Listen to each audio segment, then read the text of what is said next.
Back in the 1920s, when the NHL and the CFL were in their early stages, there was a lot of skaters who moved over to hockey. Hockey moved over to football. But this guy really stands out because not only was he a Stanley Cup champion, he eventually also won a Grey Cup championship. The pride of Morrisburg, Ontario, born October 6, 1898. Joe Miller, who made the Ontario Hall of Fame a few years after his retirement, was probably one of the most consistent goalies of his era, and again excelled in football in numerous disciplines on the football pitch. Now, Miller, again, top backstop for the New York Americans, New York Rangers, Pittsburgh Pirates, and Philadelphia Quakers between 27 and 31. And again, Miller was a member of the 28 Ranger squad that won the NHL Stanley Cup title. Now, he played for New York Americans in 28 when he was sent to the minors after being waived by the Americans. By an interesting set of circumstances, his Stanley Cup opportunity arose. His season with Niagara Falls over Miller, with Niagara Falls over, Miller was at home in Ottawa when New York Rangers goalie Lord Chabot was injured in the second game in the Stanley Cup final. Rangers coach and GM Lester Patrick asked the Americans and Maroons for permission to use Miller for the remainder of the series. The Americans agreed, but Maroons head coach Eddie Gerard forced Lester Patrick to play goal for the rest of that game. Miller was a designated backup for all NHL teams at the time, and he was loaned to the Rangers. Miller played 3 games for the Rangers and won the Stanley Cup. Later he played for the Pirates of Pittsburgh and the Philadelphia Quakers, and of course he wore the big number 1. Now, Miller was a multi-sport athlete and an accomplished elite football player.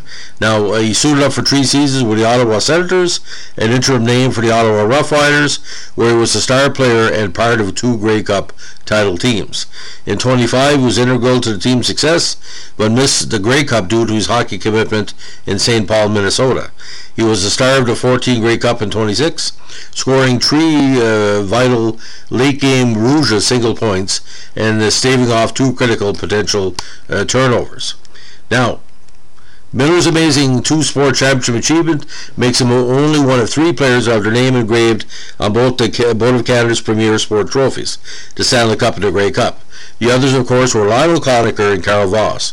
Additionally, Norman Kwong and Wayne Gretzky have their names engraved in both, each one time as an owner. In 67, Joe Miller was inducted in the Ontario Sports Hall of Fame.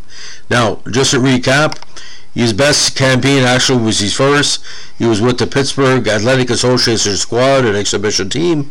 He won 37-3 that year at 1.54 average. Now, in 1918, he was with the Renfrew Creamery Kings with a 4-3 record. And from 1919 to 1924, he skated with the Ottawa New Edinburghs. Best record was in 23 with a 10-6-2 record. 1925 with the Fort Pitt Panthers of the USAHA was 17-5. 26, he played 38 games with St. Paul. 27, he played 30 games with St. Paul with a 13-2-5 record. 1928, with Niagara Falls in the Can Pro League, he played 13 games. And in the regular season, the NHL that year went 8-16. Again, a Rangers pickup for the playoffs, a 2-1 record, and 3 starts with a 1.0 average. 29 with the Pirates, 9-27-8. 1930, he went 5-35-3. 1931, he went 2-11-1, and back with the Americans in 1930 for 1 game with 1 loss and only gave 1 goal. Now, with the Syracuse Stars in 1932, he went 5-11-4 with a 2.43 average. Overall NHL record doesn't show the whole story, of course. 24-89-16 with a 2.89 average, and get this, 16 shutouts. Now, in 29, he won 9 games, got 11 shutouts. A lot of 0-0 ties.